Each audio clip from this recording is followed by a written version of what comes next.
สิเพอយុទ្ធសាស្ត្រចំណេះដឹងវាអាចជាអំណាចល្អនិងអាក្រក់ចំណេះដឹងនៅជាមួយអ្នកល្អគឺធ្វើឲ្យមនុស្សទូទៅបានសុខតែបើចំណេះដឹងនៅជាមួយមនុស្សអាក្រក់វិញគឺមនុស្សល្អនឹងរស់បានសុខស្រួលដោយទុក្ខលំបាកការប្រើប្រាស់ចំណេះដឹងវាអាស្រ័យទៅលើចិត្តគំនិតខាងក្នុងរបស់អ្នកប្រើប្រាស់បើអ្នកមានចំណេះដឹងជាបុគ្គលមានគុណធម៌នោះនាំឲ្យការប្រើប្រាស់ចំណេះដឹងគឺនឹងប្រកបទៅដោយគុណធម៌បើអ្នកមានចំណេះដឹងគ្មានសិលធម៌គឺយកចំណេះដឹងទៅប្រើក៏គ្មានសិលធម៌ដែរចំណេះដឹងដែលប្រាសចាកនូវគោលការណ៍សិលធម៌គឺជាគ្រោះកាចសម្រាប់សង្គមទាំងមូលរីចំពោះការសាបព្រោះចំណេះដឹងដល់មនុស្សអាក្រក់សាបព្រោះចំមនុស្សមិនល្អគឺរត់តែគ្រោះថ្នាក់តើហេតុអ្វីខ្ញុំនិយាយអំពីយុទ្ធសាស្ត្រខ្ញុំសូមឧទាហរណ៍វិជាផ្លូវក្នុងដែលវាមានលក្ខណៈស្រដៀងនឹងការអានសៀវភៅយុទ្ធសាស្ត្រដែរក្នុងទ្រឹស្ដីពុទ្ធនិយមបានលើកឡើងថាធម៌ទាំងឡាយមានចិត្តជាប្រធានធម៌ទាំងឡាយមានចិត្តជាធំតាំងពីបុរាណមកមនុស្សលោកមិនអាចផ្ដាច់ខ្លួនពីព្រលឹងឬវិញ្ញាណបានឡើយត្បិតធាតុទាំងនេះវាមានក្នុងចក្រវាឡទាំងមូលអ្នកចេះវិជាផ្លូវក្នុងបើមានចិត្តទន់ខ្សោយមានចិត្តអំណត់មានចិត្តខកខើមានចិត្តខ្វះខន្តីនិងមានចិត្តខ្វះសច្ចៈគឺនឹងប្រើប្រាស់វិជានេះដើម្បីទៅបំផ្លាញគេបំផ្លាញឯងឬប្រើខ្មោចប្រើព្រីប្រើអមនុស្សឲ្យធ្វើទុកបុកម្នេញគេឯងដោយសារតែចិត្ត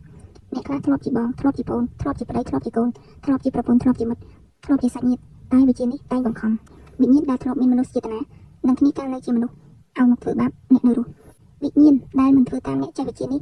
គឺនឹងរងទុក្ខវិជាបង្ខំតើហេតុអ្វីខ្ញុំនិយាយពីរឿងនេះពេលយើងសង្កេតមើលបងប្អូនខ្លះដែលសុខងប់ងុយនឹងរឿងសាមកុកគឺយើងនឹងមើលឃើញបុគ្គលខ្លះប្រើក្បួនយុទ្ធសាស្ត្រសាហាវខុសខើដាក់បងប្អូនឯងដាក់ប្រពន្ធខ្លួនឯងដាក់មិត្តភក្តិឯងដើម្បីសម្ញែងថាខ្លួនអស្ចារ្យសម្ញែងថាខ្លួនខ្លាំងលើគេសម្ញែងថាខ្លួនជាមនុស្សឆ្លាតណាស់តើហេតុអ្វីចម្លើយគឺដោយសារតែចិត្តខាងក្នុងនៅក្នុងសិភៅយុទ្ធសាស្ត្រមនុស្សត្រូវគ្រប់គ្រងខ្លួនឯងដោយគុណធម៌និងសិលធម៌ជាធំត្បិតបើយើងគ្មានគុណធម៌និងគ្មានសិលធម៌ក្នុងចិត្តនេះទេគឺយើងនឹងយកចំណេះដឹងយុទ្ធសាស្ត្រមកប្រើប្រាស់ប្រេះប្រាស់ខុសគោលការណ៍សិលធម៌និងខុសគោលការណ៍គុណធម៌សិភៅខ្លះគឺមិនអាចឲ្យមនុស្សចេះបានទេប្រសិនណាបើមនុស្សមិនទាន់ចេះគ្រប់គ្រងចិត្តខ្លួនឯងតើហេតុអ្វីនេះដោយសារតែមនុស្សនឹងលែងគ្រប់គ្រងខ្លួនឯងបាននៅពេលដែលចំណេះដឹងធំចំណេះដឹងកំពូលមានក្នុងខ្លួនចំណេះដឹងអស្ចារ្យពីប្រៀបដូចជាដែកទឹកក្នុងស្រោមអញ្ចឹងត្បិតបើមិនស្ថិតក្នុងកលៈទេសៈចាំបាច់ឬកលៈទេសៈគ្រោះថ្នាក់បំផុតទេគឺมันអាចចេះតែដកប្រើព្រីផ្ដាស់ឡើយនៅក្នុងភាពយន្តសាស្ត្រភាគចិនសាមកុកក៏មានបង្ហាញខ្លះពីឈុតចិត្តជាប្រធានឬចិត្តសាស្ត្រគឺជាអ្នកគ្រប់គ្រងយុទ្ធសាស្ត្រដែរតួយ៉ាងដូចជាតួអង្គនគរតុងអ៊ូជ័យតូជីងនិងតួអង្គឧបរាជជូកលៀងដែលម្នាក់មានសមត្ថភាពខ្ពស់ផ្នែកយុទ្ធសាស្ត្រវិធីសាស្ត្រសឹកសង្គ្រាមប្រហាក់ប្រហែលគ្នាតែអ្នកដែលចាញ់គឺអ្នកដែលគ្រប់គ្រងចិត្តខ្លួនឯងមិនបានតើអ្នកអានសៀវភៅយុទ្ធសាស្ត្រត្រូវពិចារណាយ៉ាងដូចម្តេចឬអានយ៉ាងណាទើបយល់បានខ្លះការអានសៀវភៅយុទ្ធសាស្ត្រតម្រូវឲ្យអ្នកអានយល់នៅពាក្យយុទ្ធសាស្ត្រក្នុងន័យទូទៅងាយយល់គឺសំដៅទៅលើល្បិចកិច្ចកលយុទ្ធវិធីសាស្ត្របច្ចេកទេសដើម្បីសម្រេចកិច្ចការណាមួយដែលយកលទ្ធផលឈ្នះជាគោលដៅចុងក្រោយយុទ្ធសាស្ត្រតែងស្ថិតក្នុងសភាពអាត់កំបាំងងងឹតលាក់បាំងរៀបវិធីសាស្ត្ររដឹកដូចទឹកហូរមិនដាច់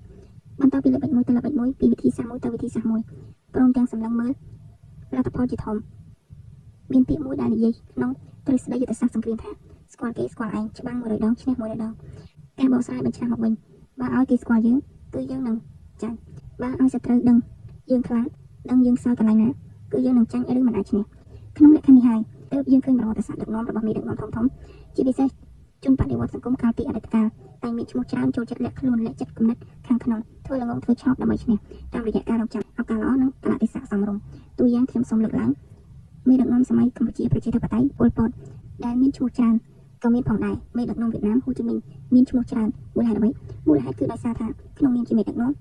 ំឬជាក្បាលម៉ាស៊ីនដឹកនាំគឺដាច់ខាតមិនអាចឲ្យសត្រូវដឹងចិត្តគំនិតខ្លួនទេបើសត្រូវដឹងថាជាក្បាលម៉ាស៊ីនដឹកនាំជានរណាគឺសត្រូវនឹងមានយុទ្ធសាស្ត្រទប់ភ្លាមសុភាសិតខ្មែរតែងពោលទុកថាពាក្យសម្ដីគឺជារូបភាពនៃចិត្តគំនិត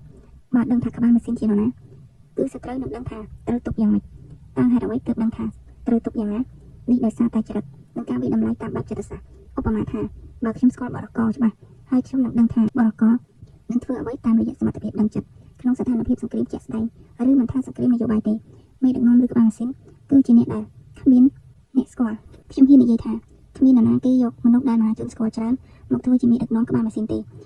ឬបើមានមែនទៅមនុស្សដែលយើងកំពុងឃើញនេះគឺគ្រាន់តែជាតួល្ខោនសម្ដែងប៉ុណ្ណោះមេដឹកនាំពិតប្រាកដគឺជាមនុស្សដែលមិនសូវមានអ្នកស្គាល់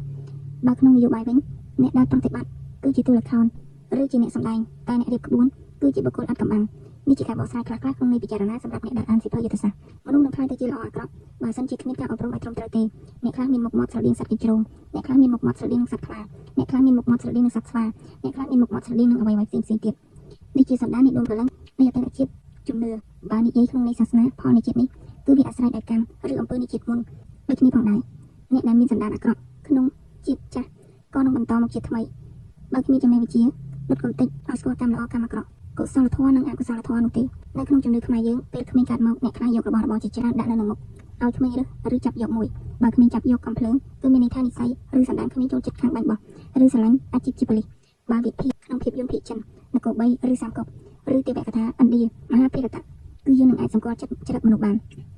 អ្នកខ្លះមើលរឿងទាំងពីរនេះរហូតដល់មានចរិតល្បិចកិច្ចកលល្បិចនេះដោយសារសន្តានមនុស្សនេះចូលចិត្តល្បិចអ្នកខ្លះមើលរឿងទាំងពីរនេះរហូតចេញជាភាពជាអ្នកដឹកនាំត្បិតដោយសារតែសន្តានមនុស្សនេះចូលចិត្តការដឹកនាំអ្នកខ្លះមើលរឿងទាំងពីរនេះរហូតដល់មាន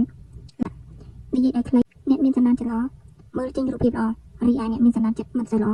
មើលចេញរូបភាពស្មុគគ្រោកចុងក្រោយឲ្យតែចិត្តយើងខ្លាំងគឺគ្មានអ្វីមួយអាចគ្រប់គ្រងយើងបានឡើយអ្នកដែលមានធាតុគុណធម៌ខ្សោយពេលណាទទួលចំណេះដឹងយុទ្ធសាស្ត្រច្រើនគុណធម៌តូចជាងយុទ្ធសាស្ត្រគឺយុទ្ធសាស្ត្រនឹងគ្រប់គ្រងដឹកនាំយើងអ្នកដែលមានអំណាចធំជាងវិជ្ជាគឺអំណាចនឹងនាំឲ្យយើងខ្វាក់និយាយឲ្យអស់និយាយឲ្យខ្លីនិយាយឲ្យចំចំណេះដឹងទាំងឡាយឲ្យតែគ្មានចិត្តកុសលគ្រប់គ្រងទេគឺបើចំណេះដឹងក្នុងផ្នែកណាវានឹងគ្រប់គ្រងយើងវិញប្រៀបដូចជាព្រលឹងដៅបិសាចគ្រប់គ្រងម្ចាស់ដៅដែលទុំខ្សោយអញ្ចឹងដូច្នេះហើយទើបទ្រឹស្ដីពុទ្ធនិយមលើកឡើងថាធម៌ទាំងឡាយមានចិត្តជាប្រធានចំណេះដឹងទាំងឡាយមានចិត្តជាអ្នកគ្រប់គ្រង